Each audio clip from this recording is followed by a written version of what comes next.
मुबैना तौर पे मुझे ये पता चला है कि हुसैन हक्कानी से जो मुलाकात हुई थी यूएई में, वो जनरल बाजवा अकेले नहीं थे, जनरल फैज़ भी थे। तो आपको पता है इमरान खान साहब को ऐसी बात करे तो बड़ा अप्रिशिएट करते हैं, उन्होंने कहा मैं नहीं मिलता। सर परवेज़ इलाही ने बयान दिया कि बाजवा साहब ने इमरान खान साहब को फ़ायदा दिया, मोहसिन है, जबकि फैज़ हमीद साहब ने इमरान खान को नुकसान दिया। अब दोनों शख्सियात रिटायर हैं। आपका एनालिसिस क्या कहता है कि फैज़ हमीद और बाजवा साहब एक ही पेज पर थे?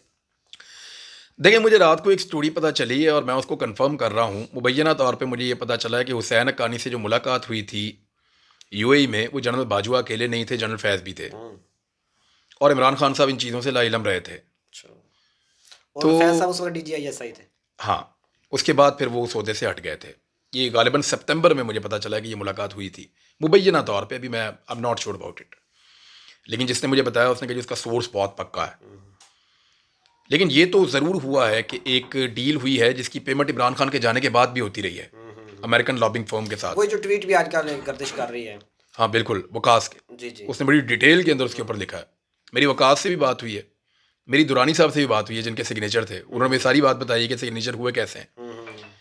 इसकी अगर एक इंक्वायरी हो जाए ना सुप्रीम कोर्ट में या हाई कोर्ट में किसी जगह पे, और सारा पता करवाया जाए कि ये सिग्नेचर किसने करवाए, कैसे करवाए, किस तरह उस फर्म को हायर किया गया, और कंसल्टेंसी जो है वो हुसैन हक्कानी के पास थी, फिर वो कंसल्टेंसी में क्या करते रहे, किस तरीके से लॉबिंग की गई और लॉबिंग का नुकसान किसको हुआ और फ़ायदा किसको हुआ, इसकी अगर एक इंक्वायरी करवाई जाए तो पब्लिक मनी को इस्तेमाल किया गया है मुबैना तौर पे किसी के ज़ाती फ़ायदे और किसी को नुकसान पहुंचाने के नुकसान तो लिए। सर खान साहब को हुआ है, नुकसान क्योंकि इमरान खान का हुआ वो एक्चुअली। कहते हैं कि इमरान जी। खान साहब से ही गलती हुई। अमेरिकन जब आया था ना, बल्कि उस वक्त हमें तो हम कह रहे थे इमरान खान बहुत बहादुर है, उसने बड़ा काम किया है, लेकिन इमरान खान से गलती ये हुई कि अमेरिकन CIA चीफ जब आया था तो उसने इमरान खान से मिलने की कोशिश की थी, लेकिन इमरान खान को कहा गया कि आप तो वज़ीर आज़म हैं तो इनके सदर को आपसे मिलना चाहिए। तो आपको पता है इमरान खान साहब को ऐसी बात करे तो बड़ा अप्रिशिएट करते हैं, उन्होंने कहा मैं नहीं मिलता, अपने जो है वो हम मनसब से मिलने आप। तो वहाँ वो बात इमरान खान साहब को पता नहीं चली। अगर American CIA chief Imran Khan से वो मुलाकात कर लेते तो मेरे ख्याल में वो चीज़ें जो बाद में डोनाल्ड लू के दिमाग में बिठाई गई, वो इमरान खान को पहले पता चल जाती और वो वहीं पे क्लियर करते कि भाई ये इस तरह नहीं है, हमारी मुल्की पॉलिसी है, मैं अकेला नहीं कर रहा। तो बड़ी हद तक क्लियरिटी आ जाती है। लेकिन वो क्योंकि इमरान खान साहब मिले नहीं और एक गैप था, उस गैप का फ़ायदा उठाया गया और इस तरह की लॉबिंग की गई कि इमरान खान अमेरिका के अगेंस्ट और रशियन कैंप में जा रहा है और बाकी पूरा मुल्क ये नहीं चाहता। और फिर बाद में सर अहमद मीर साहब और बाकी सहाफ़ियों ने ये जो फर्म हायर करने की खबर थी, ये ऐसे शो कराया जैसे ये इमरान खान ने हायर की और कौमी, और उसके बाद मतलब अमेरिका ने जब इंटरफेरेंस कर दी, इमरान खान को हटा दिया, तो उसके बाद शायद ये हायर की, हालांकि ये जब वो हुकूमत में थे उस वक्त हायर की गई। इमरान खान साहब हुकूमत में थे उस वक्त ये हायर हुई थी और इसकी वजह ये बताई गई थी, इमरान खान को तो अव्वल पता ही नहीं था कि ये हायर हुई है और कोई पेमेंट की गई है। उस वक्त सारे एक पेज पर हुआ करते थे और माहौल बना हुआ था फॉल ऑफ अफ़गानिस्तान वाला, काबुल वाला। फॉल ऑफ काबुल हो रहा था तो उसमें यह कहा गया कि अमेरिका और पाकिस्तान के ताल्लुकात को रिवाइव होना चाहिए।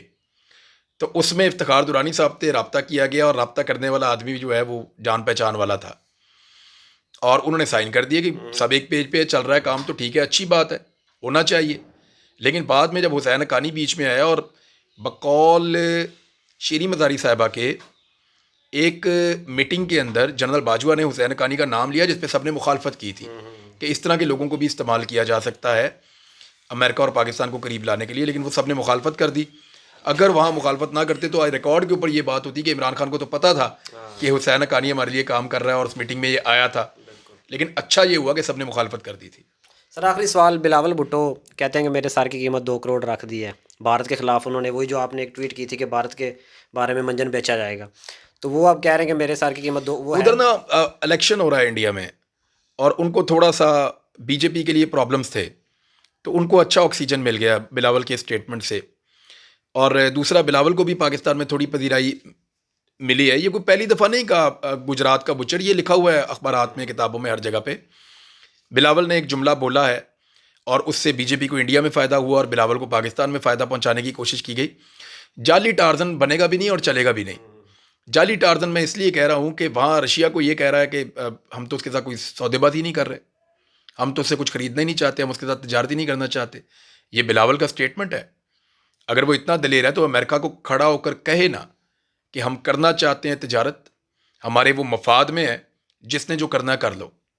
इसका मतलब है इंडियन ज़्यादा बहादुर हैं बिलावल से, क्योंकि इंडियन ने तो साफ कहा अमेरिकन को कि भाई हम तो करना चाहते हैं तजारत, आप हमें नहीं रोक सकते, हमारे लोगों का इसमें फ़ायदा है, हम उनसे सस्ता तेल लेंगे। लेकिन बिलावल की गिगी बंद हो गई, वहाँ पे ये बोले नहीं। अब अपने आप को बैलेंस करने के लिए इंडियंस के साथ तय करके इन्होंने स्टेटमेंट दे दिया, वहाँ से उन्होंने अपना एक बंदा खड़ा किया, इसके सर पे इनाम रख दो।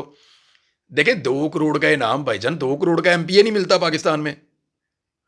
एक एमपीए जब खरीदने जाते हैं 25-30 करोड़ रुपया लग जाता है, जरदारी और से बेहतर जानते हैं। और आजकल तो इसका रेट भी बहुत ज़्यादा एमपीए का मार्केट में। तो 2 करोड़ का तो जो है वो एमपीए नहीं मिलता, और ये 2 करोड़ का चेयरमैन दे रहे हैं। ऐसे नहीं होता ये। अब इस तरह की गेमों के अंदर इस तरह का मंजन ये कौम अब और नहीं खरीदेगी। अगर करना ही है तो वज़ीर ख़ारजा है ना पाकिस्तान का, वज़ीर आज़म के साथ मिलकर तय करें और कश्मीर को आज़ादी दिलाएं, करें फिर काम। ऐसे नहीं होगा कि आप दुनिया की सैरें करते रहें, बीच में आप एक जुमला बोलें और फिर आप पेड किस्म के कंटेंट के ज़रिए से अपनी मशहूरी कराएं, तो ऐसा नहीं होगा, लोग अब नहीं मानेंगे। जी बहुत शुक्रिया। इस इंटरव्यू में जो सबसे इंपॉर्टेंट बात थी वो जनरल फैज़ हमीद और जनरल बाजवा के दुबई विज़िट के हवाले से थी कि पीटीआई को क्लियर करना चाहिए, क्योंकि जो पीटीआई के फॉलोअर्स हैं वो बहुत ज़्यादा फैज़ हमीद साहब को आइडियलाइज़ करते हैं, तो पीटीआई को क्लियर करना चाहिए कि वो किस साइड पर थे। बिस्मिल्लाहिर्रहमानिर्रहीम। मैं इस वीडियो में शुक्रिया अदा करना चाहता हूँ हमारे बलूचिस्तान के अमन कमेटी के साथियों का। हमें एहसन साहब मिले थे इस्लामाबाद में, और उन्होंने जब बलूचिस्तान के हालात बताए तो हमने उनसे कहा कि मिलकर काम करते हैं। हमने लोगों से अपील की, फ़ंड्स इकट्ठे किए, अल्लाह रब्बुल इज़्ज़त ने हमें तौफ़ीक दी, हमने ख़ुद भी कोशिश की और दोस्तों को भी साथ में लाया। और जो अमन कमेटी के दोस्त हैं उन्होंने जिस तरीके से सर्वे मुकम्मल किए, जिस तरीके से पूरे बलूचिस्तान में फैल कर उन्होंने काम किया, जिस तरीके से वो हर जगह पहुँचे कम वसाइल के बावजूद, और जिस तरह उन्होंने बेवाओं को, यतीमों को, माज़ूरों को, बुज़ुर्गों को, और ऐसे लोग जो बहुत ही लावारिस या जिनके पास बहुत कम पैसे हैं या बहुत गरीब हैं, जो अपने घर दोबारा नहीं बना सकते, उनको शॉर्ट लिस्ट किया, उनकी लिस्टें बनाई, उनके अदाद शुमार इकट्ठे किए और फिर उन सब के घर बनाए। मैं आप सबका बहुत मशकूर हूँ। अल्लाह ताला आप लोगों के काम में बरकत डाले, इसी तरह डटे रहिए और अल्लाह ताला पाकिस्तान को इस तरह की आफात से महफूज रखे। हम लोगों ने मिलकर काम किया है पाकिस्तान के लिए, पाकिस्तानियों के लिए। मैं उम्मीद करता हूँ कि आइंदा भी हम ऐसे ही मिलकर काम करते रहेंगे। डटे रहिए, हिम्मत कीजिए अपने लिए, अपने लोगों के लिए। Thank you very much.